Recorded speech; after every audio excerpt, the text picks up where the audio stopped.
are we working now? Let me just have a look.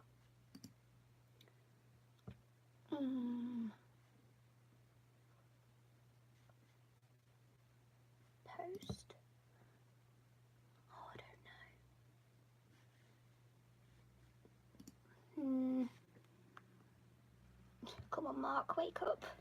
I'm always like, Mark, help me. Help me, I don't know what I'm doing. Right, let me delete that old one so nobody gets confused. Right, one person's here. Who is it? If you wouldn't mind giving me a wave and a hello, let me know if you can hear me on all two. So is it working now? That would be grand if you could give me a wave. Me and technology don't gel very well together. I think it's working because it's telling me there's people here, but oh no, it's not. I don't know what's happening. Nah.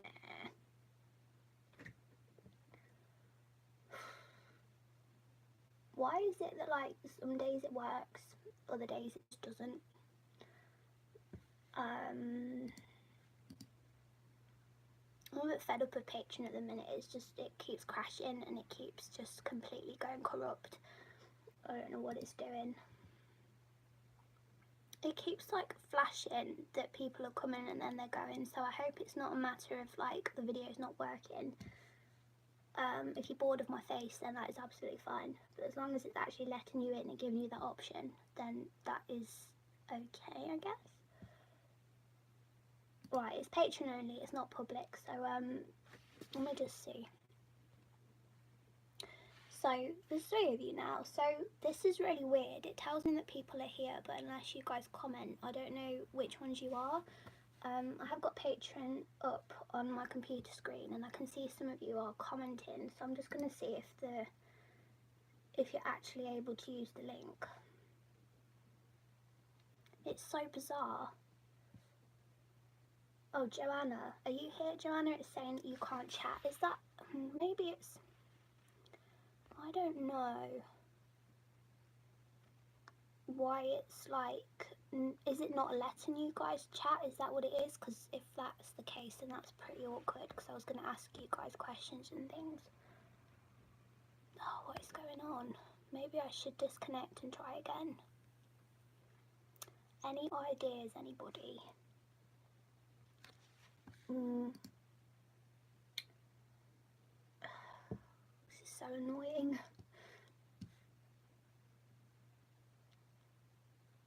Right. Okay, I think Joanna's just commented again. I'm so sorry, you guys.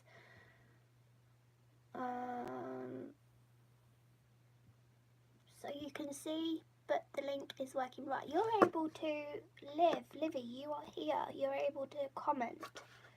So, I wonder why nobody else is able to. Live chat. Thank you so much as well, Livy. I don't want to just ignore your comment there. Thank you so much. It's from a vintage shop in Leicester, which, am I right in thinking that you aren't in the UK? Hello, it's working, so you can comment and stuff. I don't know what happened there. I'm so sorry. Let me just make sure that nobody else is stuck. Lisa, are you here? Are you here, Lisa? I know Lisa really wanted to join today because she's been working solidly, bless her, and hasn't been able to join a live chat yet. So, yeah, you're in America. Yeah, have you heard of Leicester? It's my nearest city, basically. If I have any chance of finding clothes anywhere, I have to go there. My town is awful for clothes. I was going to talk to you guys about clothes later in this video because I wanted to do some like thrifty sort of activity, but in the UK we don't have thrift shops. We have charity shops, but they're not great, especially if you're from a town like I am that is kind of, no offence, full of older people. Then you're like, well, it's not really the sort of thing you wear. Is that relatable? I don't want to sound ungrateful, but you know when you're just like, no, this is like old lady slippers. Anita, hello, how are you? Thank you so much for your help last time, by the way. I'd have been stuck for a very long time. I'm drinking, I don't know if you guys can see that, raspberry tea, because I don't know if you can hear, you know when you're ill, you know, like when you're like, does it just sound, do I sound ill to me, or does anyone else notice it? Because I feel like it's just me that's noticing it, so hopefully I don't sound like an absolute man. I'm not very well, I'm trying to take it easy, but you know me, I just can't stop. So I thought today we could chat about any questions that you might have for the Kickstarter, which is launching tomorrow. I'm nervous now. I was like really excited all last week, and it was that's the only thing I worked on, and then today I'm like, it's gonna fall flat on its ass, and I don't know. It's the imposter syndrome, isn't it? And it's the self-doubt. By the way, I'm working on, oh, there you go, it's a sea turtle. It has been requested quite a lot, sea turtle, so I'm going to show it at an angle so you guys can actually see.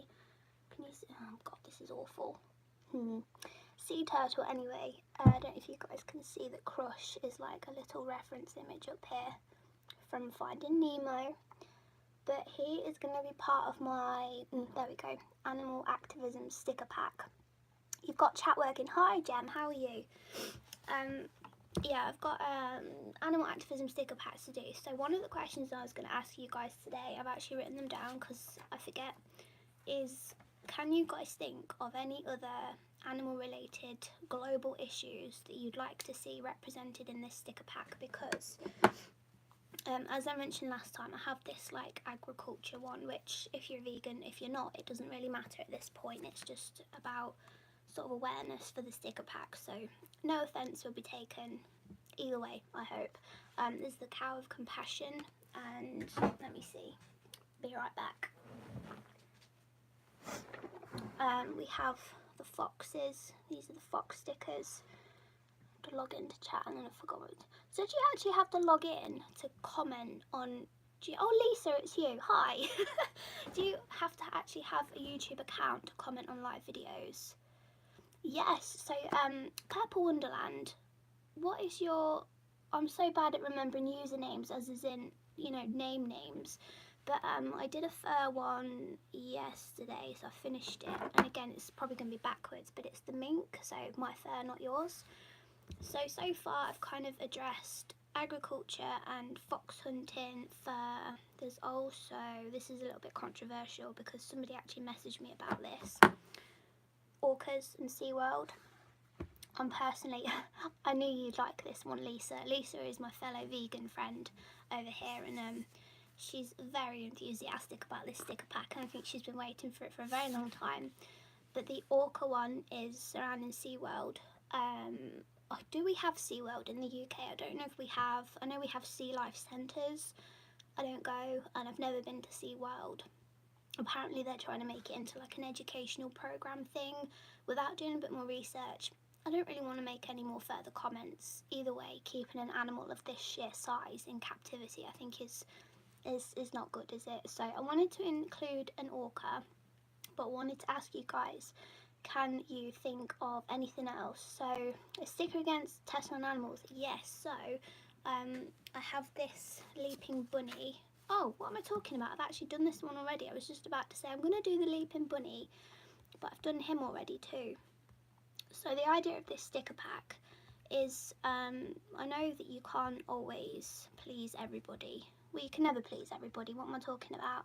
Yulin Dog Festival or the Dolphin Slaughter, yes. And there's also seal clubbing as well, which is just awful, isn't it? It makes me cry. It makes me so sad. There's been several moments actually when I've been doing this sticker pack that I've just had to step back for a minute because I just can't fathom what a disgusting species of living being that we are. But there's, here we go, cruelty-free bunny. So I've kind of redone this one and done it as more of like, so it's definitely very obviously cruelty free, whereas this one is just like a leaping bunny. It could mean several different things. It's quite nice for Easter as well, so depending on where you stand with Easter, maybe we could chat about Easter, because sometimes people have said like, what do you do as a vegan for Easter? And to me, Easter represents new life. So not just, you know, it's not just chocolate obviously, but it's like nature in the springtime, and that's what Easter means to me. I do get involved with vegan Easter eggs. I love a bit of chocolate as much as the next person. That's why it's nice to... Oh, thank you so much, Anita. You guys are so kind. I'm just going to catch up on your comments. I bet you do a gorgeous seal. You are the sweetest, Lisa. Thank you so much. I did wonder whether... Oh, it's Joanna, Purple Wonderland. Thank you so much for reminding me. Sometimes I just see usernames and I'm like, I can't remember who this person is. But yeah, I wanted to make this sticker pack as diverse as possible. Ducks and oil spills, that's another good one. Let me write it down. I wanted to make it as diverse as possible, as diverse as a sticker pack will allow, obviously, because if I don't stop at some point, I'll just keep going and keep going. Oil spillage. So I'm going to count them all after, because I've just completely lost track of how many I've actually done. But same with the African animal pack, because I'm working on the China animal pack as well. So you guys have seen the golden snub-nosed monkey, and I had loads of comments on my YouTube video like, why didn't you do this one, why didn't you do this one? And there are so many animals. Like, I regret not doing a hyena, because hyenas are like one of my favourite animals. I just think they're hilarious and very bizarre looking. They're just a bit strange, aren't they? And obviously the Lion King has implanted this love for hyenas within me. But yeah, I can't like just keep going and going, otherwise the sticker pack will never be released. And then it's people like Lisa who are sticker fanatics. I've never known anyone like Lisa who gets so happy about stickers that I'll be like, oh, I'm working on the Chinese animals sticker packs, and I'll be there till like next year. So I'm just gonna, as I mentioned to you guys last time, I have got a list of animals that I'm working my way through. So if you have suggestions, always feel free to let me know what they are. But yeah, if I don't stop at some point, I feel like you just, again, you can't win sometimes. Yeah, please show me a photo of your entire sticker collection, because I know Lisa scrapbooks and she's very, she recycles everything, so she loves to support small businesses, which is probably why we connect so much. And yeah, she saves everything down to the last bit of packaging, and she makes it into like this pretty sketchbook of like just a scrapbooky type thing. You could release like part 1 of this. Yes, you could. That's something I've thought about, to have like different sets, which I think would be quite fun. So I could do African animals round 2 and actually put a hyena into that one. I wanted to do animals that people don't really think about, so that's why I did an aardvark, because I would never have thought, oh, I think of African animals, think of a bloody aardvark. And now I look back and I'm like, maybe aardvark maybe wasn't the best choice. No, you're not putting too much pressure on me at all, Lisa. I think the person that puts the most pressure on me is this idiot here. And at the moment, I've got so many ideas. I just, you know, if you're a creative person, you end up going round and round in circles. So I think that is why this past week, I watched my friend Jess's video over on Studio Jess. I'm so snotty and coffee right now, please excuse me. But I watched my friend over on Studio Jess, and I just thought, no one else is going to do this if I don't just do it. So I have got the Kickstarter ready for tomorrow. I could have launched it on Friday. Palm oil and orangutans, yes. I don't know how you spell orangutans either. It's funny you should mention that, because I wanted to do some baking today. I'm going off topic, but yeah, I've just been reading up on palm oil actually, because Bourneville chocolate is apparently now vegan. You have to check the packaging, I think, so they're updating it. I think. I'm not sure. But yeah, I think Cadbury's are quite bad for palm oil. An orangutan is an amazing idea though, Lisa, thank you. I will add that into the pack. What was I saying though? The Kickstarter. Yeah, I've just gone and set it up and thought no one else is going to do it if I don't just get a wiggle on. And I could have set it up on Friday in my video. I was like, I don't think it will be ready by the end of the week, but Kickstarter surprised me and it's actually ready. It could have been ready to go, but I thought, no, I'll just create some sort of, you know, a build up to it, and then we'll go for it on Monday, tomorrow. forgive me for being uneducated, but it's palm oil somehow from them. So I'll try and explain it as best as I can. But palm oil, the way they collect palm oil is basically destroying the palm forests and trees and nature, which is where the orangutans live. They are just completely wiping orangutans out. So they're destroying the orangutan habitat, meaning the orangutans, their numbers in the wild are falling dramatically because of the demand for palm oil. It's something that people don't really think about. I mean, before going vegan, I didn't have any idea, and I think it's kind of kept hush hush.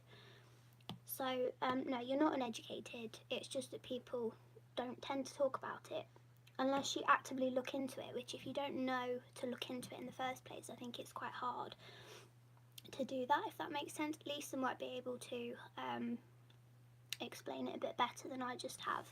I've only been vegan for 2 years. I was a vegetarian for 20 years before that, but again, being a vegetarian, I was like, oh, I'm doing enough, it's fine.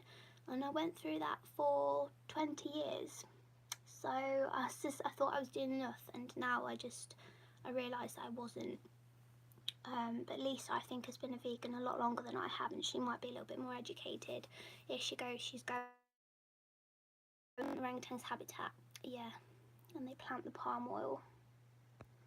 I hope I explained that the best that I can. You'll probably find things online. Cowspiracy is an amazing website to visit, by the way. I don't want to push it on you too much, so I will change the subject soon, because I know that talking vegan isn't something that everybody wants to do, and at no point do I want to pressure anybody and make it some sort of vegan chat fest. Because the word vegan, sometimes people, 9 years vegan, yeah, just same as me, Lisa. I didn't know about palm oil until it was kind of shoved in my face through looking for vegan stuff, if that makes any sense at all. But as I was saying, the word vegan, I think people get quite scared and they're like, oh my god, keep away from me, you're an absolute nutter. And that is not the vibe I ever want to create. I just want to be honest and open with everyone and respectful at all times. So I'm not going to sit here and be too preachy about, you know, animals and their rights and things. All I want to do is create a sticker pack and try and create some awareness with, well, while still being fun and interactive and things like that, without being too in your face. Nobody likes that. Excuse me. I did wake up this morning and I was like, is a live video really the best thing for me if I'm losing my voice? But I'm on my own today. I'm so alone. I've had a whole weekend alone, and I spoke to James about this last night because I was like, I'm alone again, because he's got a really busy weekend with his hobby. He does Warhammer. If you have a partner, or if you do Warhammer yourself, let me know. We can share this experience. But he does Warhammer and he goes to these conventions and competitions and things. So I don't know, when I work from home all week, which I have done this week obviously, I've not really gone anywhere, and then when I'm alone at the weekend, I really feel it sometimes. So I was like, no, I don't care if I'm ill, I'm going on there for a live chat, because you guys keep me company, and I enjoy these videos now. When my friend Mark this time last year was like, oh, in a few months you'll do live videos, and I was like, oh hell no, I will never do anything like that, because I'm just so socially awkward, and I thought I wouldn't know what to say, but then you just get chatting and it just kind of comes. And let me just catch up on these comments.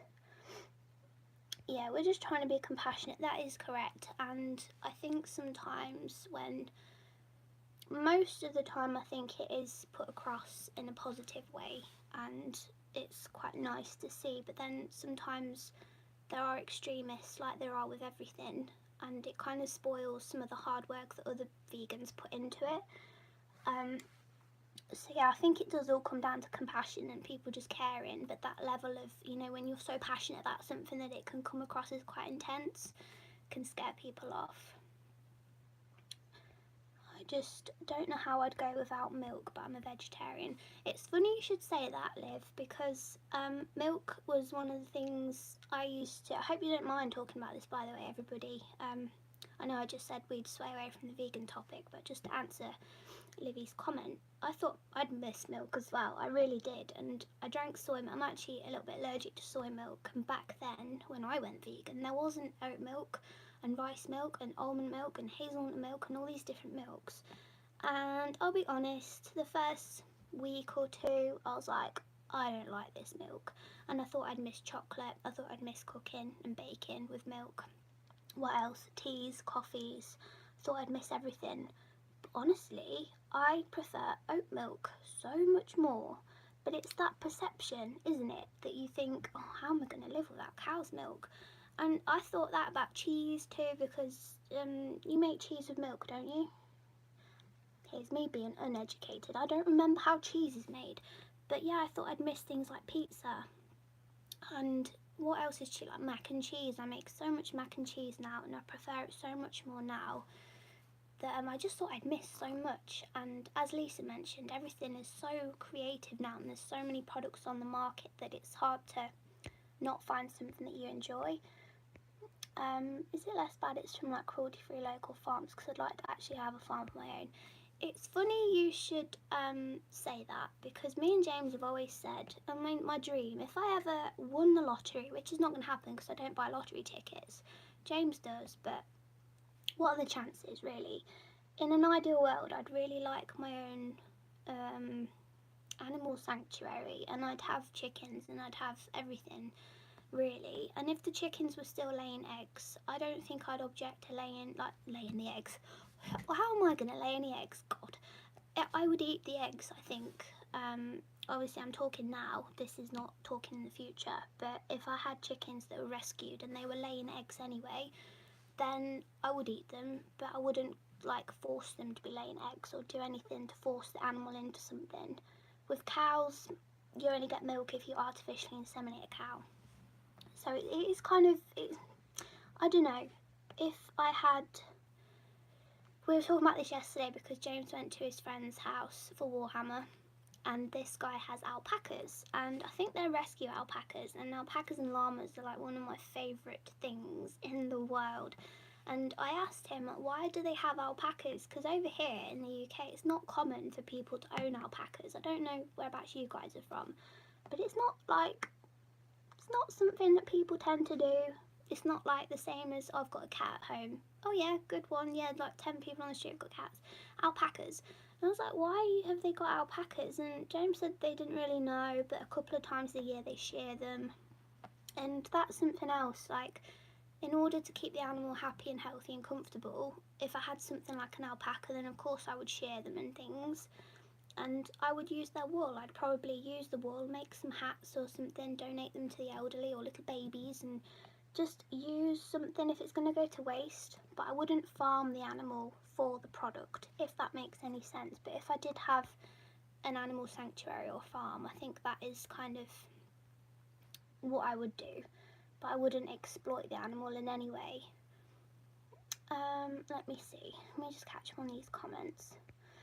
Everyone has a limit. Maybe start by looking into dairy farms practices and see what you think. Yeah, that is a good place to start.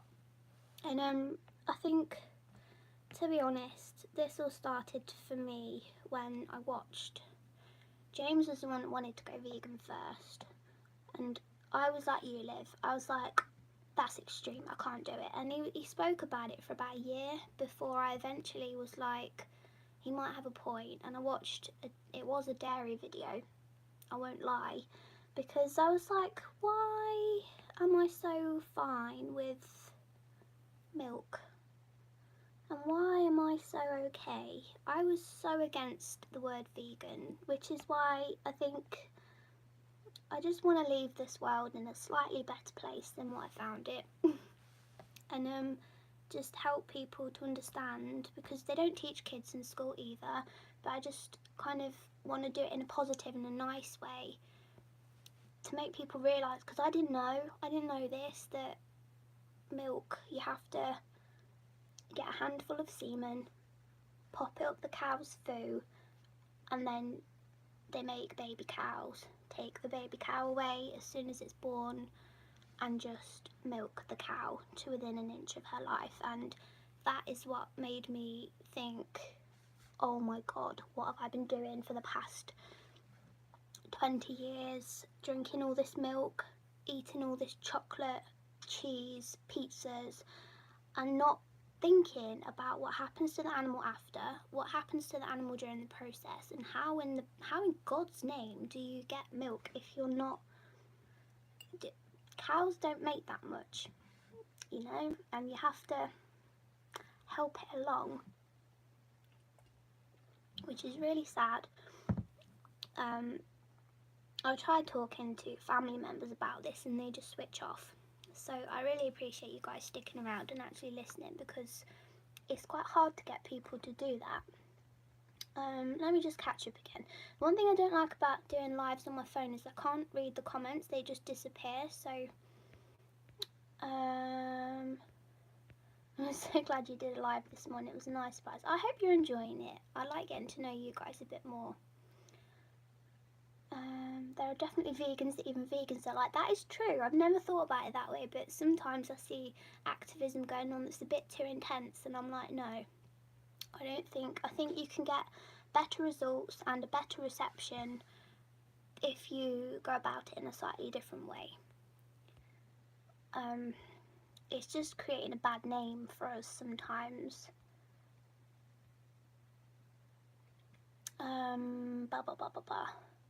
Got some soy milk at the moment. Seriously, I had to look back through what I did this morning to check I didn't use my parents' cow's milk. It must be hard, because you're still at home, aren't you, Lisa? It must be really hard living under the same roof as somebody that you have to check the products just to double check everything.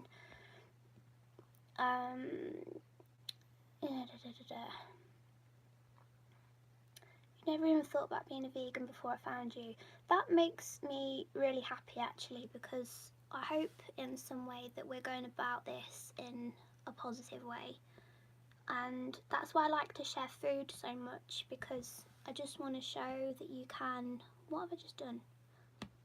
I want to show that you can have amazing food and be healthy, be a vegan, and not miss out on anything.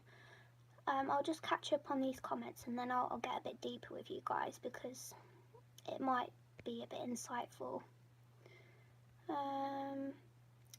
Yeah, so here we go. It's good to know that even Ellis and I don't agree on our line of veganism. Exactly, I think everyone's different, and that's what's important to remember, is everyone stands in a slightly different place, but at the end of the day everyone has the same similar intentions. We just want to make the world a better place.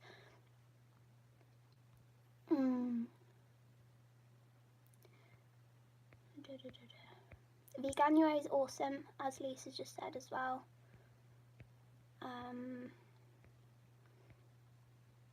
They won't change their mind because they're just used to milk and eggs. That is the same, I think, no disrespect here, but I think the older generation are very much like that, aren't they? They just see the word veganism and they're like, oh my god, these hippies that are just, you know, wandering around in their hippie clothing with their hippie hair and their hippie diets. It is crazy. New generations will inform more and hopefully change some habits people have. That is very true. And Lisa, your parents are very against it and you struggle. Relatable. My mum is getting there. But my dad, I don't think he'll ever change. The world is definitely changing. Agreed. I've been vegetarian for around 30 years, but I worry about going vegan. I'm diabetic, as you know, and I'm not sure how it would be for me. It is kind of, obviously I don't want to say you can do it, because I don't know enough about it. I have 2 diabetic siblings, type 1s, and I'd like to think it's doable, but because I'm not in that situation, I don't want to sit here and be like, just do it, you'll be fine, because obviously I'm not in your shoes.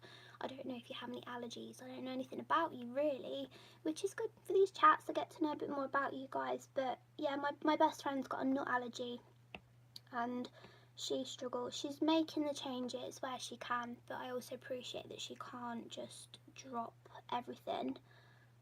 What I was going to say though, and I don't share this anywhere, but I used to struggle with my eating big time, and it was more sort of when I was a teenager.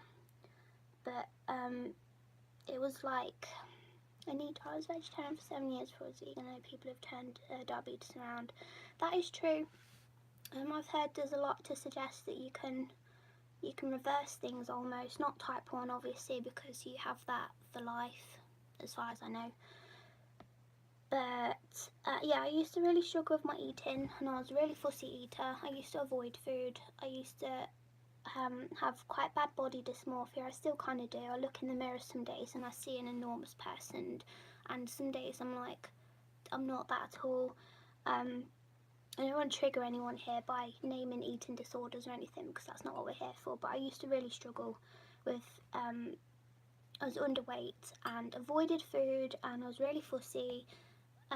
Couldn't eat at anyone's houses. I wouldn't eat anything. I was just a beige food eater, so you know, like crisps, pizzas, bread, pasta, and that's all I lived off. And then I went vegan, and something in me just changed, and now I eat anything. I used to dislike avocados and hummus. Hummus is one of like my main snacks now. I love a bit of hummus, and if you heat your pita bread up in the microwave or in the oven and you dip it in the hummus, it's so good. It is so delicious, and I just can't believe that I was so blind with food to just not realise that I actually have a lot of fun cooking and baking now, and I really enjoy it. And before that, before I was a vegan, I was just so bland, that now food excites me, and it has changed me. It's turned me into really a much better person. Not that you're a bad person if you're not a vegan, that's not what I'm saying, but it's just turned me into more of a better person than I thought I was, in terms of just everything, because I was just so fussy and probably a nightmare to be around. Is Joanna off on her merry way? Let's just say goodbye to Joanna. I will go eat now. See you later, maybe. See you later. Thank you for joining us. I'm really struggling with the diabetes. Are you type 2 or 1, Anita? Let me know which one you are. Because, as you guys know, I've mentioned it before, but my two youngest siblings they're actually half siblings, so I don't know if you guys have any opinions around this, but the diabetes is on my dad's side. So let's just map this out for you guys. Let me just think. This is delicious. Diabetes is on my dad's side, so my nana's got it and my auntie's got it. My half brother and my half sister have got type 1. The diabetes is nowhere to be seen on my stepmom's side, but because it's in my dad's side, there is speculation now whether me and my brother will get it because it's on my dad's side. I don't really know, is that a thing? I know it's kind of more common in families, but I don't know, they got type 1 really young. I know you can get it whenever. I think it's more common to be diagnosed earlier though, isn't it? If you get diagnosed as a child. But me and my brother are like, well, what does that mean for us? I don't know. But type 1, I think there's no going back. Type 1 insulin dependent, yeah. So same as my siblings. And before, I knew my nana and my auntie are type 2. And I've kind of grown up seeing them do the injections and have to calculate things before they eat and whatever. Oh God, it feels so rough. But seeing a child adapt to it is hard. And my brother, he is 11 now. My sister's 9 now. And they struggle a lot. And my brother he cries a lot and he just can't seem to adapt. And it's a big life change, I think, because my sister stays at home a lot and does her hobbies. She's quite creative. Whereas my brother goes out on his bike a lot and he goes to play with his mates a lot, and now it's just kind of stopped him from just going out and being a kid, being a lad and just enjoying life. And he really struggles, so I can understand when you say that you're really struggling with it. It's horrible. And my sister actually got diagnosed first, and then 6 months later my brother got diagnosed. It was all very bizarre. I don't know why it happened in such a small time frame as well. But my sister, although it was hard for her, maybe being younger, only by that couple of years, maybe she just adapted to it a bit easier, you know?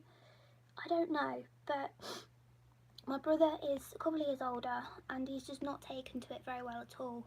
Whereas my sister she's on it. She tells me off, like, she shouldn't tell me off, but she'll be like, oh, you've got so many ketones in what you're just about to eat. And I'm like, what? What? So when you say it's hard, I understand to a certain extent. Obviously, I don't have diabetes, so I don't understand everything that you go through. But it's not nice for anyone.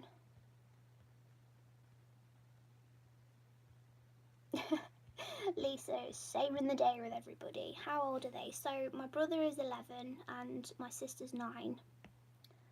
So my sister's still at primary school and my brother went to secondary school last summer, meaning he should be 12 soon, which is scary. I feel like an old lady because yeah, he was born when I was about 16 and I used to take him out on my own and stuff, and when he was a baby he looked like he could have been mine because he was blonde and he had big blue eyes, and I used to take him out a lot and people thought he was mine, and it was just weird. I used to look after him a lot. Not that my dad and my stepmom didn't, I just used to enjoy looking after him, which is weird for me because I'm not the maternal kind at all, but with him I just had this weird bond with him. And now that he's like nearly 12, where does the time go? When people say that about kids, I'm always like, oh, it can't be that fast, surely. And people say when you have your own kids, just enjoy every second because they grow up so fast. They really do. And with him, it's like I've just blinked and he's grown up. And it's crazy. It's crazy to see. And I love that you, Lisa, are just sharing the love in the comments and helping everybody.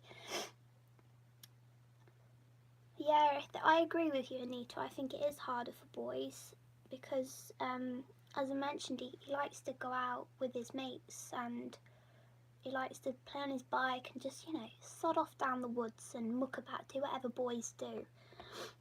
He does that a lot with his friends, and my sister carries this rucksack around. I don't know if it's necessary because I've seen what she has to carry around with her, but the doctors have given her this rucksack. Maybe it's to make it a little bit more fun for her, a little bit more of a, this is my special rucksack, but she has to carry it around everywhere with her.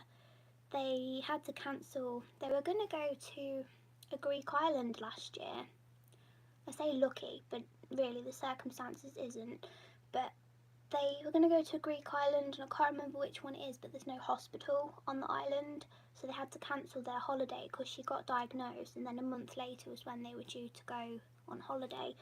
And because there was no hospital on the island, the nearest one you'd have to get on a plane and actually travel to the next island to get to a hospital. They were like, well, because we're so new to the diabetes, they cancelled their holiday and went to Wales instead, stayed in the UK. And it was quite sad. The kids were gutted, but from a parent's perspective, they were like, we just can't afford to take that risk and, you know, go to a holiday destination where they might not have the support that we need if something goes wrong. I think one of you just asked the question. Oh God, is anyone else feeling rough today? The youngest turned 24 yesterday. How many children do you have, Anita? I love getting to know you guys more. So my brother is how old is he? I think he's 24, 25. I lose track. I'm terrible. As I've gotten older, I've lost track. I'm really bad. Let me see. This is a cute little group. Oh, I'm glad you think so, Liv. I love you guys so much. James said yesterday, why don't you call them your patronuses? And I was like, that's probably an idea that's already been taken, but yeah, you guys are my little patronuses. You're always spreading joy. Let me see. Do they have any support groups they go to for young people with diabetes? I think so. I think the hospital, because we went to the Leicester hospitals, I think they have groups and stuff, but I think my stepmom is also seeing some sort of counsellor now because she just has struggled with, I think, the fact that my brother has struggled so much, and it's really got to him. Just he goes into her bed, he's nearly 12, and he climbs into bed with his parents every night just crying because he just can't seem to adapt. So that's really like had an impact on my stepmom, and she's getting help as well now, just to try and make it easier for everyone, I suppose. Yeah, if you're comfortable with everybody, share your Instagrams, because that would be so nice to have. Just everyone here is so lovely, honestly. I'm glad you guys all get along as well. I have a huge makeup bag. Suffolk Lingerie Company. Do you make lingerie, Anita? Because that is super interesting if you do. Hippie chick. I had 2 daughters, one 24 and one almost 28, 2 grandsons. Oh my goodness. Wow, that must feel so amazing. Have grandchildren on the way. A baby! That's what I'm like. It's, oh my god, a baby. I say I'm not maternal, but I'm always happy for people when they're like, oh, having a baby. I'm like, yes. How exciting. Babies are always good news, aren't they? I make knickers. Can I, no, I won't say it. I'm just going to say it. Can I check your knickers out, Anita? Because I think I need to have a little bit of a, I need to look at your knickers, basically. I have an almost 12-year-old boy. I swear he was a baby yesterday. They do, don't they grow up so fast? I think somebody commented on a video the other day, and they were like, you're doing really well for yourself. I'm 23 and you're much younger than me, and blah blah blah. I was like, no, I'm 27 now. But I think having that experience, not raising my brother and sister because I didn't, but having that hands-on experience when they were younger has taught me so much about children. And it's kind of like a nice little preparation almost for eventually we'd like kids of our own, but not yet, I don't think. Who knows? But it's nice to feel like a little bit of confidence, because kids are scary, and I used to be. Before they came along, I was very much a don't give me your child because it'll cry on me and I'll freak out. But now I don't feel like that. Oh gosh, that brush is far too big. And that's far too small. I'll just draw his eye. That's quite large. There we go. So I haven't done very much of this sea turtle at all, but because I'm too busy yakking away to you guys, but I like talking. Let's just talk. I didn't know you had a YouTube channel, Anita. I'm going to check that out. Let me just write down everything. I've got a little note here. Check out Anita's channel. Are you Miss Maudie on there? Check out Anita's channel. I don't know about you guys, but I've found so much more joy in smaller channels this past few months. And I just don't watch any of the bigger names now.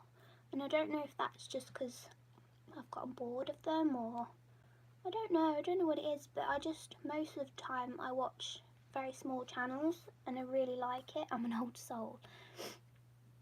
Lisa, I had no idea you were 36. You do not look 36 at all. I thought you were, yeah, around 28. Oh my goodness. And Liv, you're only 16. We have such a great age variety over here. My cat snout on Insta. I'm going to follow you as well if I'm not already. Let me just make a note of that. My cat snout. Scout snout. Scout. There we go. It did say scout, didn't it? Not snout.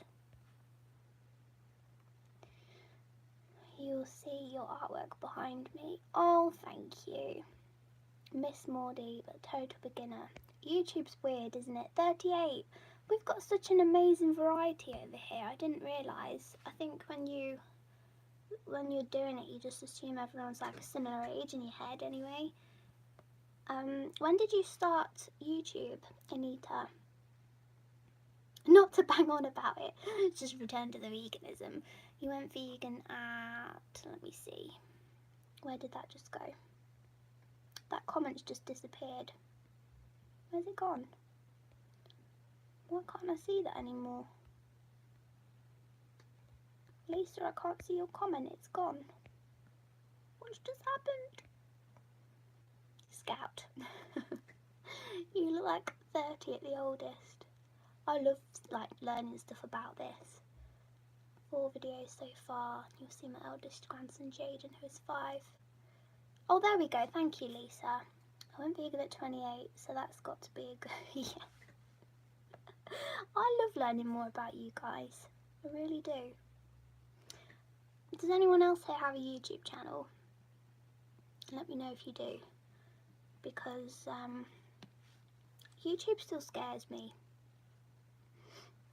The smaller ones are more personal and relatable. Yeah, I agree with you, Liv. I think so. The biggest channel I watch is probably Franerd. I still have Louise Pentland on my subscription list. More on that when I've drunk some tea.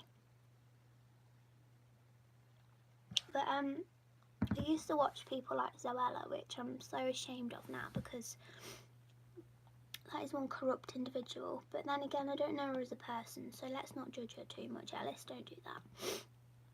She has kind of, Louise Pentland, I feel, has evolved with her. I watched Franna this morning as well. I watched her new pins video. But with Louise, I feel like she has grown with her audience and she's grown with herself as well. So she touches on things like parenting and just getting older and more sort of more grown-up stuff, whereas I feel like Zoella is still doing makeup hauls and she's still doing stuff to appeal to her audience who are like 12. Which if you're all about that, that's fine, but I just enjoy, because I think I'm a similar age to Zoella, it was nice to grow with Louise Pentland. She's a few years older than me, but it's been nice to have that kind of content to go to. And I really like seeing older people on YouTube because it's so diverse, and I don't see any reason why everyone can't be on there. But it's also, as one of you just mentioned, more relatable when you have someone of a similar age and you can just connect with things. Like, I don't want to sit and watch makeup videos. And also, Zoella was like promoting like products that were affordable, but 80 quid for a face cream, and at that point I was like, this is not true to... It just felt wrong. And sometimes people get suckered in by, you know, freebies and sponsored posts, that it just got a bit too much for me. But with Louise, I feel like she's always been very honest, so she's probably the biggest person that I watch. But if you guys have, yeah, I'm using the wrong brush then. I was just looking at this colour, wondering why it was so much heavier than... I use a 6B pencil most of the time, but I was like, why is that like a bit darker? I was using an ink brush. But let me know who your favourite YouTubers are. I feel like I'm going to sneeze in a moment. I'm going to sneeze. Oh dear. You know when you've got a sneeze coming and it's going to happen. I'll just put my pencil here and hope it goes away. I thought about starting one, but trying to get the confidence. You should definitely do it, Gem. I'll subscribe to you. As Livy's just said, I will subscribe to you. Put selfies on Instagram. You're so funny. I just sit and talk. When I'm not doing live videos, I sit and talk like this to myself. Gem, you should definitely... I love Sarah Faber, Liv, and Jordan Clark as well. But Gem, you should definitely set up a YouTube channel. I still remember it like it was yesterday when I did my first one, and it was so awkward. But if you don't have that awkward moment, are you even doing a YouTube channel? Mine was so awkward that I actually had to write down what I wanted to say and just read it. It's not on YouTube anymore because I was just so ashamed. I was so embarrassed. It was up there for a few years, but yeah, I was just like, this is so awkward and embarrassing, and you have to learn it as you go along. And I don't know, it's something I'm still trying to get used to. I don't regret setting a channel up at all because I would never have met any of you guys, but sometimes I'm like, oh, this isn't the platform I want to be on. And as a lot of people keep saying about YouTube, I think it needs a proper competitor, because at the moment there are no real competitors for YouTube. I looked into Twitch yesterday, so let me know if any of you guys use Twitch, because I think it's like a live streaming platform that you can use, and to my knowledge I think it might be the best candidate, shall we say, that could potentially take YouTube on. I've done some Twitch emotes as commissions, and to a property, so I might start then. Which number of homestead channels? I think moving vlogs are some of my favourite videos to watch. Oh, I'm glad you said that, Jem, about the big YouTubers, because I used to watch all of them. Let me think. Velvet Ghost, she was my favourite at one point. My favourite so much so that I sent her a couple of prints. She actually showed them in a video once, which was lovely, but eventually I just fell out of love with her, and I was like, I just feel so like we're in a different world. I used to watch Joe Sugg from a male perspective and Marcus Butler, and then over time I just thought, Casper Lee, all of those people.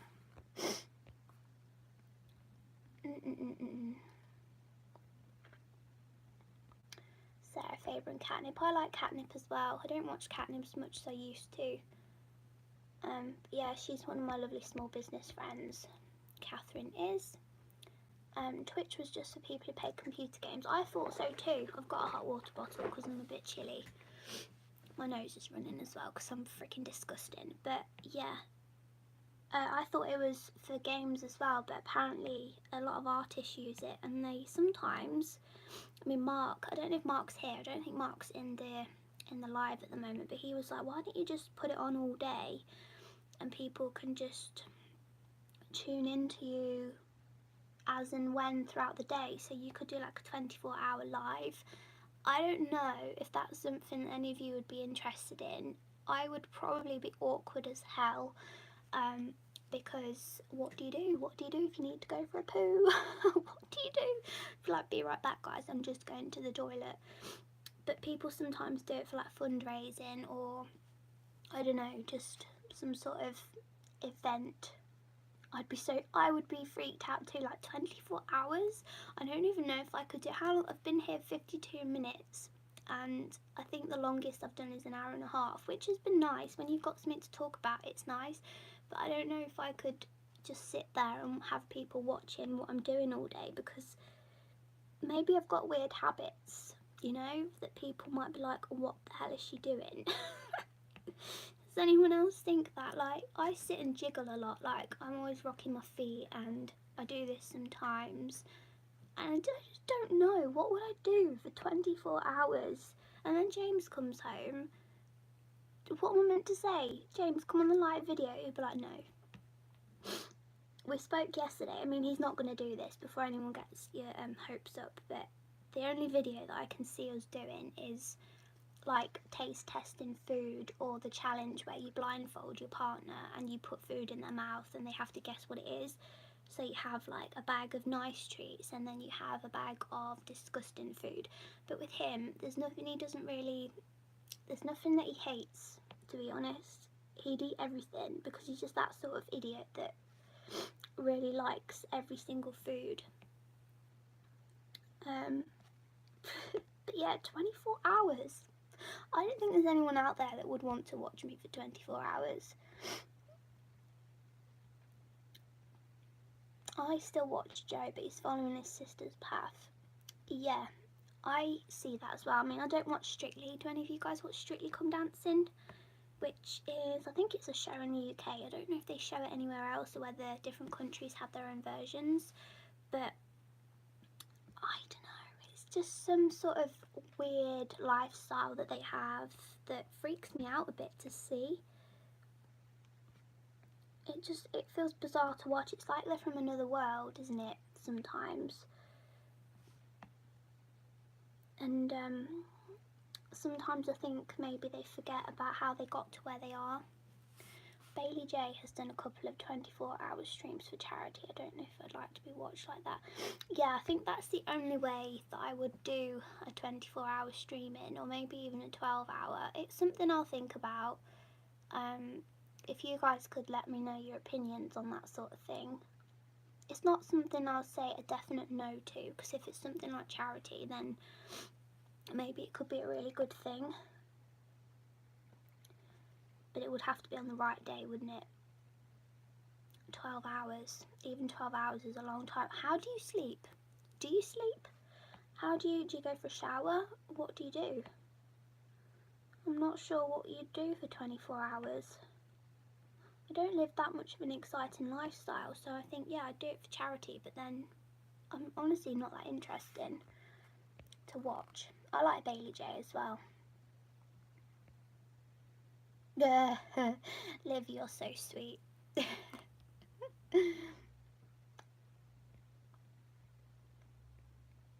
Just having sweet freedom choc shot and soy milk vegan, and I love it. I like that stuff too. Is that the stuff with the containers have cute little faces on them? I'm not gonna lie, I bought my first part of that because I thought the container was cute. I'm such a bad consumer. James is bad as well. Like, if something's damaged on the outside, like a can or a box, he gets the next one, and I'm like, let's not be those kinds of people. It's just the packaging. Let's not judge the outer on what's inside. It has a cute badge on. They do, don't they? I think I've had one with either a fox or a rabbit on, and I was like, yeah, I need that. No sleep and lots of coffee. It's something I'll think about. Not sure what platform I'd do it on either, because I don't know, Twitch or YouTube. I'm not sure whether to keep it just for you guys, whether to open it up on YouTube. YouTube scares me because there's some arseholes out there, and that's why I do live streams just with you guys, because I love you guys to bits, and you're not dickheads, to put it politely. You're nice people. YouTube scares me, it really does. I kind of had a break in January because I was just sick and tired of being compared to this other person that's out there, and I'm like, great, what do you want me to do about that? So I had a bit of a break, and then every video I've uploaded since, I get really bad anxiety the night before, and when it goes live, because I usually post it live on a Saturday, I get no anxiety when I post it to you guys as the early access, but when I post it publicly, I'm like, oh god. I missed you guys too. When I think it was 2 or 3 weeks that I had a bit of a break, and I missed you guys so much. It was weird, because it is weird. I think until you've had, James always said, like, when I've been watching people in the past and people have said they love their followers or subscribers or whatever, he's like, how can people say they love them when they've never met them? And I usually say, oh, maybe you just don't understand because you're not in their situation. But honestly, I don't think I've met any of you guys in person, apart from Sue, and I don't know if Sue's here today. I've met Sue because I used to work with Sue. But I don't know. When people are just so lovely, you can connect just with words on a screen. I think that is totally a done thing. You don't have to have met someone in person and given them a massive hug, which, by the way, I would do with each and every one of you. But I don't think you have to have met on that sort of level to feel like you really connect and relate to the people that like to watch you.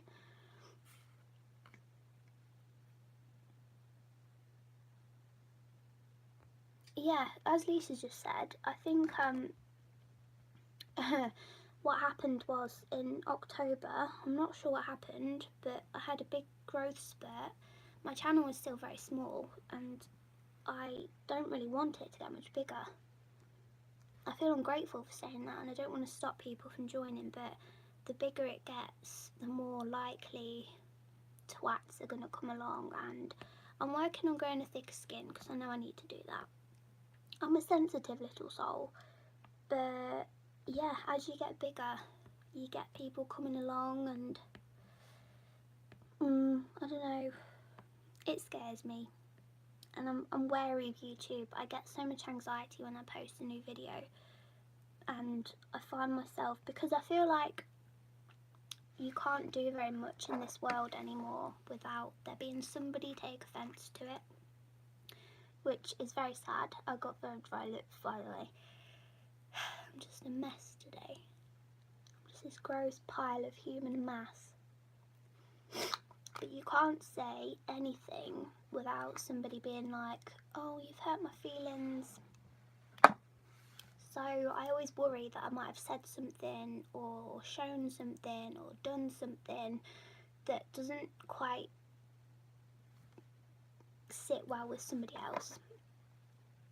And as we mentioned with the vegan stuff, we've just discussed that, I think, in a really nice way. Nobody's been nasty, nobody's been forceful.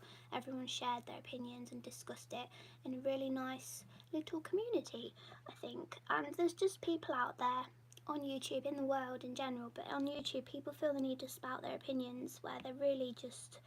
I'm from the sort of world where if you have nothing nice to say, then maybe you shouldn't be saying it.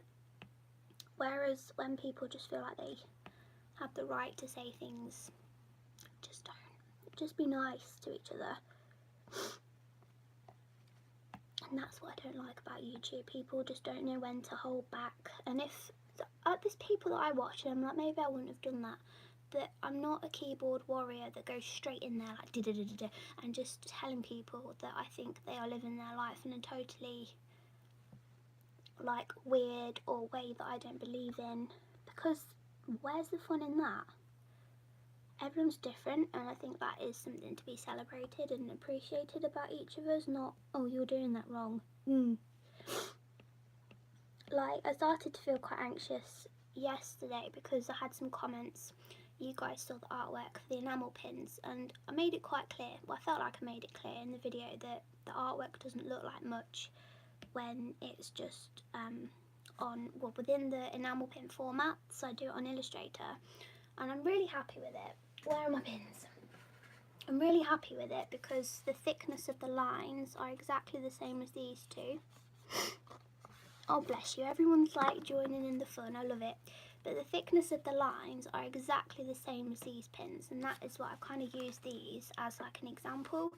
So when I did my first set of pins, I'll be honest, when I did the line thickness, because you can choose it, and there is a minimum that you have to go by when you are... Thank you so much, Anita, I really like them as well, I'm really pleased with them. But when you look at the artwork format, there's a minimum line thickness, I think it's 0.2 mil, and these are 0.35, so they're a bit thicker than the minimum, but they're always going to people say nasty things. Yeah, F it. Indeed, Liv, indeed. But people were like, you've done your lines too thin, you've done your lines too thin. And I was like, does that look as though people aren't going to get behind this project if they think that the pins are going to turn out awful? And I was awake last night thinking about it. I was like, oh my god, maybe people don't believe in it enough. But I've done the thickness exactly the same as these, and I was very pleased with how these turned out. So I'm feeling much more confident actually than the last time. The last time I did pins, I was like, I have no idea what they're going to turn out like. And I didn't film the unboxing of each pin because the pins arrived on their own. So the foxes arrived first, I think, followed by the unicorn, followed by the potion, then the voodoo doll. And I was like dreading opening each and every single box because I was like, what if I've just, because they're very expensive. I think the first goal is 230, and that is for one pin, and I want to get 100 of each, just so there's enough and plenty of them. But I was just like, what if I've spent all this money on something that isn't very good and people don't like it? So when you have to, going back to the point, I think with YouTube and anything really, when you put your face online, if you don't explain things to the tiniest of details, then people are like, oh, you've done that wrong. And you're like, no, I just didn't explain it probably fully in depth enough. So do they not send you a prototype? And I'm glad you like the little open sign, I really like that too. So with enamel pins, this is why they buy all of the pins. You're so cute, Liv. When you buy enamel pins, they don't tend to do prototypes, because how they make these is they stamp your design into metal. So to do that, they have to create the mould essentially, and because that's quite an expensive thing to do as it is, the minimum order that you can do a lot of the time is 50 or 100, and because it's more cost effective, I think it's like £150 to get 50 made or £200 to get 100 made, and obviously I've had to add additional costs on for the backing cards and the shipping and also the fees from Kickstarter, because Kickstarter will take a grand total of 10% of whatever we make. So say we make 200 quid, they'll take about 20 quid back. Is that right? My maths is awful. But yeah, they don't tend to do prototypes unless you find a company that, I don't know, it's just very rare if you deal directly with China, because I think 99% of enamel pins are made in China. So I'm going through a UK middleman who will deal with the Chinese on my behalf, which a lot of people, sometimes, I know people like Catnip, they don't do that anymore. They might have done once upon a time, but because she's got a lot of experience now with enamel pins, she just goes directly to China, I think, and deals with them direct. Cuts out the middleman, probably cuts out a lot of expense too.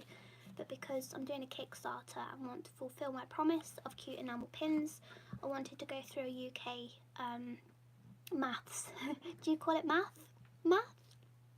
I love the way that we say things different. We'll talk about that later. It's so funny. But yeah, it's kind of hard and nerve-wracking because, like you've just said, do they not send you a prototype? Do they not send you a sample? They don't. And yeah, that's why it's such a big risk and it's quite scary. So when it comes to me panicking or haven't done the artwork properly, it's because there's no going back. It's the China bit which does worry me about pins and why I don't buy so many, is they're not pin made. So the Chinese, as far as, like, let me try and explain this the best I can. The Chinese are the ones who make pins because they are the only people really that have factories that do it. In the UK, I don't think there are any, and it's something that's a little bit conflicting because when I went to do my last enamel pins, I was talking to my friend Lily over at Lily in Space. I don't know if you guys follow or have purchased from her in the past, but she had found this enamel pin manufacturer that had told her that they make the pins themselves and they were UK based. And she told me this as well, and I was like, oh, that's great, because she was getting her pins made by them too. So I was like, oh great, can I have their details and I'll get a quote from them for my pins? So I did. And then I kind of did a bit of fishing around, and they don't. They actually lied and said they make the pins in-house, but they don't. They are the middleman. So you deal with these people and they send your pins off directly to China. I think as well, if you deal with a middleman and you have some sort of, you know, I don't know, maybe a more concrete contract in place, then I think pin theft is a lot less likely to happen.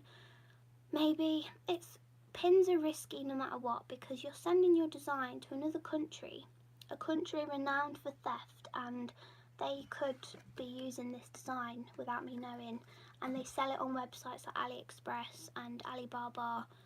They sell pins for like, what, £1, and they're just counterfeit pins, and it's really sad because artists spend a lot of time making their pins, and because most pins are made in China, it's hard.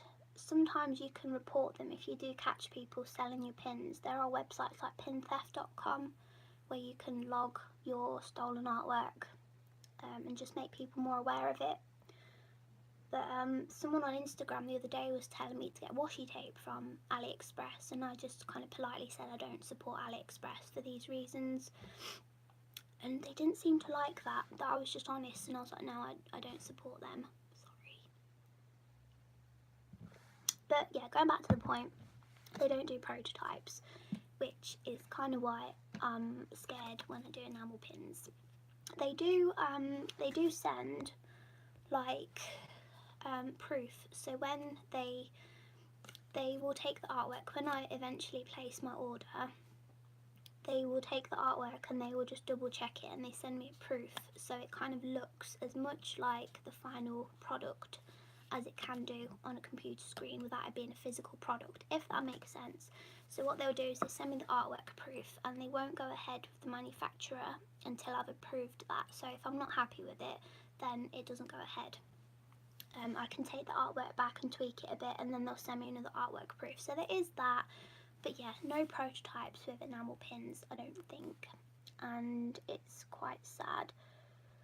Math. I'm just reading your comment about math. Just because you can doesn't mean you should. Exactly, I agree with you, Jem. Just because people have got a voice doesn't mean they should be using it for every single thing. Just be nice people. Yeah, and that's why I don't like social media as well. It's a blessing and a curse, and sometimes I get so upset because I have to spend so much time on social media in order to have this job. It's sad but true. And yeah, it just, sometimes I'm like, this is so poisonous. It's the tiny bit which just worried me about pins, and it's why I don't buy so many, is they're not a pin maker in the UK. Yeah, we've just spoke about that. I hope that answered your question. I don't know why people lie either. I think it is because there are a lot of people like myself who are actively looking for UK-based enamel pin factories. It just happens to be that China is the place where a lot of things are manufactured, and I guess they have the factories already out there. What worries me as well is Brexit is coming, and we spoke about Brexit last Monday, I think, but with things like trade and whatnot, I don't know if things like Brexit are going to change things with regards to importing things from China, which again is why I was like, I'm going to do it now, although the campaign will finish when Brexit has just happened. Typical. Postage could go up. Postage is something that's worrying me as well, because postage is expensive as it is without, you know, Brexit happening and potential changes happening there. So yeah, it's hard. I just think from what I've heard there are several that are not quite right, and I would worry that it would be a waste. Let me see. But have you, I know you can reduce the cost, but have you had to pay full cost? So let me just get a box of my pins out for you, and I'll try and explain this as best I can as well. Hello, you're back. Did you go for lunch? I can't remember. I've got memory like a sieve. Okay, let me just get these down. Oh my goodness. So with anything that you have manufactured, and let me see if I'm explaining this to the best of my ability, but around between 10 and 20% you should kind of expect to have as seconds. So I've got such an itchy nose. Is anyone else struggling with hay fever this early? So about 10%, between 10 and 20% you should expect to put aside as seconds, and for that reason sometimes manufacturers are cheeky, and this is their loophole. They will say, well, that doesn't really qualify as a second for me. Let's just talk, I mean, this box here is full of foxes. I've got ridiculously high standards though, so when I see something that isn't quite right, I mean, I don't know if you guys can see that there are bits of dust in this box. I don't know if it's going to focus well enough for you guys to see. Probably not. What am I doing? What an idiot. But these foxes came out the worst, and I think I've got about at least 30 in there. Looking at them from afar, there isn't anything wrong with them, but because I've got some weird hawk eye and I'm like, I can see everything, to me that classes as a seconds because they've got bits of dust in. That one, if you look on his back leg, I don't know if you, can I get this to focus in any other way? I don't know if you can see it, but it's literally tiny little black specks. And if you contact the manufacturer and you're like, these are seconds, sometimes they're like, no, that's not bad enough to be a second. Like sometimes it actually has to have enamel missing. So I have got a fox in here. I think there was only one that this happened to, but the enamel was missing out of one of his ears. So that would be a seconds, like in their eyes, whereas dust is something that is to be expected. Thank you, Lisa. I've got really high standards, so when I say something is a seconds, it probably isn't, but to me, I just want to deliver as high quality stuff as possible because I just can't bear the thought of somebody having something that's a bit naff.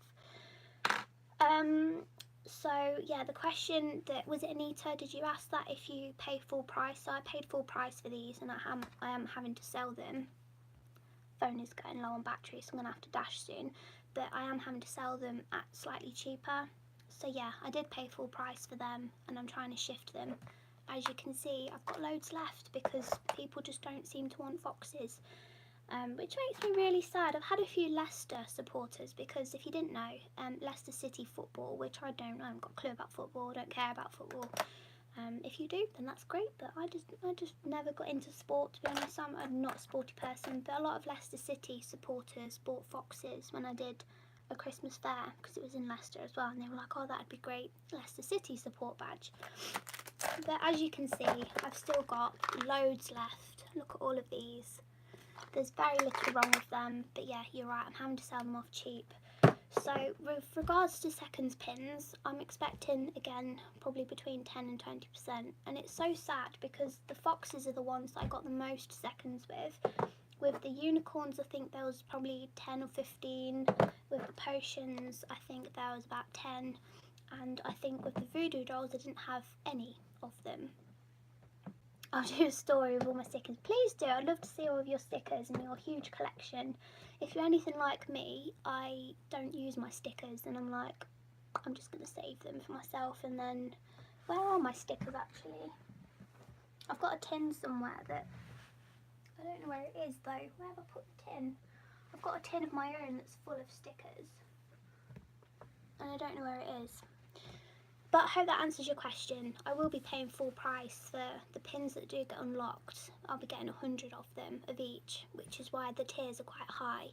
But that is to ensure that everyone that say, I want a jelly bean, everybody gets a jelly bean. And there are enough left over to class as seconds or just sell over in the shop afterwards. But yeah, this is why enamel pins are quite stressful, because you just can't get a sample and you can't guarantee that they're all going to be of an amazing quality.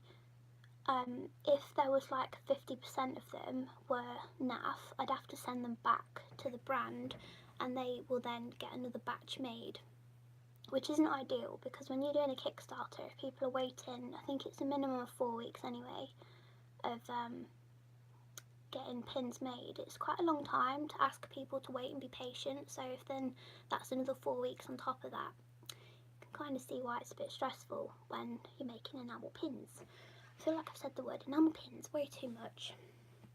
I mean, just catch up on your comments.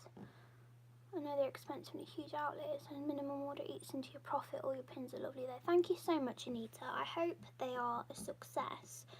When you get them right, because you have to buy so many, they are quite a good thing to have in the shop, because then there's still like loads of them. So this straw here that I showed you guys last week, I've still got all of these that are perfect and they're ready to sell. And I've got quite a few left over, which is great. But I have still got a load of seconds that I'm trying to shift. But trying to get people to, I don't know, buy them is quite hard. I've had such a quiet week for sales, so that's why I worked on the Kickstarter as well. I think I had one order all week, and that happens, and that's fine. But it's allowed me to work on the Kickstarter. Yeah, with that said, I've got Lisa, you put an order in the other day, so I'm going to pack that now and also get a move on with your Patreon sticker parcels, because I won't show you actually, because some of you like to have it as a surprise, don't you? You don't like to see which stickers you're going to get. So I've got 4 more to make, so I'm going to print them off, do the pre-cut and then write your notes and pack your letters and your parcels, and I hope to ship them out starting tomorrow. I am waiting for some envelopes though. You had a mystery box and loved everything in it. Oh, bless you. Thank you so much. I really do appreciate you and your feedback. We just knocked the phone. Did you manage to check out My Crafty Nail for washi tape? She's a lovely vegan too. My Crafty Nail, no I didn't. I'll write that down. This is why I like talking to you guys. There we go. Let me see. I am listening. This all sounds so tough.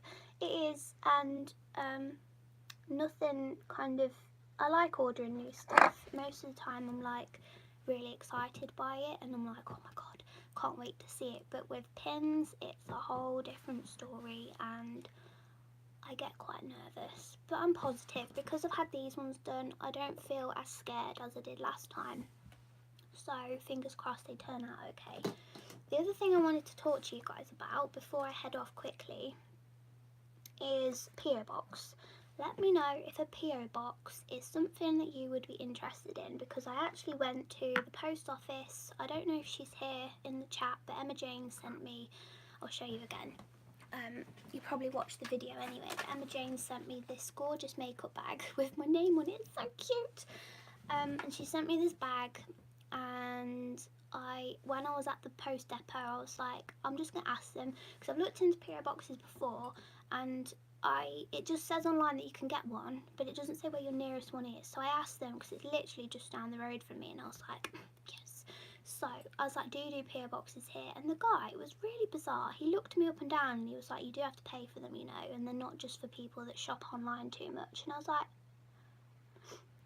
I think I mentioned this in the video, but my voice makes people think that I am just this pubescent child, and as soon as I said it was for business, he was like, oh yeah, and then he was willing to talk to me, but he was quite rude.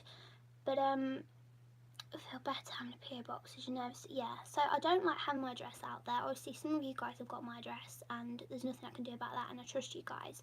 But as you've mentioned about things potentially getting bigger, and potentially you just don't know who's out there on the internet, I am looking into a PO box, but I wanted to know for definite, is it something that you guys would be interested in?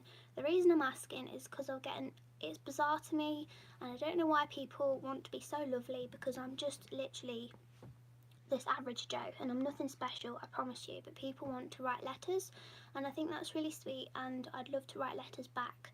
So if we had a PO box in place, that would allow us to do something like that. Oh, Black Kiwi goodies. Annie, you're here. What time is it where you are? Because I know last time you had to set an alarm at 3 AM, and I was like blown away for ages. Obviously I'm happy with people sending stuff. I don't want people to be spending their hard-earned money on me, but letters, I think a good old bit of fashion snail mail is good. So everyone seems to be happy about a PO box. I'm looking into it, they're just very expensive. Next on my list of things to get, because you guys are here and I can't thank you guys enough, but the next thing on my list of things to get is a camera, because I still haven't replaced it. Life gets in the way, life expenses get in the way, and I haven't got one yet. But after that I'll be getting a PO box, and then we can exchange paper goods in the post, and I think that might be quite nice. But I've looked into it. The guy was a bit of an asshole, but what can you do about that? He won't be so rude when I'm handing him £300, will he, a year for a PO box, because they're expensive. So he won't be rude then when I'm actually showing him some money, but what can you do? So I've looked into that. Just wanted to make sure that it was something that you wanted to be a part of, and you wanted to see happen with this community. It will be obviously open to everyone as well, but obviously you guys are my patrons, and I wanted you to know first. So on that note, I'm going to bounce off. Annie, I'm so sorry if you've only just got here, but my phone is about to die, so I'm going to head off, but hopefully you can watch the whole video back and look at my awkward face as I sit and talk to myself for a good 10 minutes before anyone got here, because it was being weird at the start. It wouldn't let anyone join the chat, which was strange. But yeah, hopefully you can watch it all back. I'm going to go and get some lunch and some medicine, because this is happening. Thank you for joining the live chat. I will post another one soon. Let me know as well, because I want to be a bit more diverse. Let me know when is a good time based on your country. So at the minute I've done one. When did we start today? It was 11 o'clock in the morning. I've done 2 PM, and have I done another one? Just let me know, and I'll try and jiggle it around, because I know that we are all in different time zones, and I don't want to always do it at the same time. So if you are in New Zealand, and I will just try my best to give you guys a time. That doesn't mean you have to get up at stupid o'clock in the morning, because I feel so bad. I'm honoured that you want to be here, Annie, but I feel so bad that you've crawled out of bed to join this. So yeah, let me know what times are good for you, and yeah, I'll be back very soon with, well, hopefully updates on the Kickstarter and how it's going, and PO box news. So thank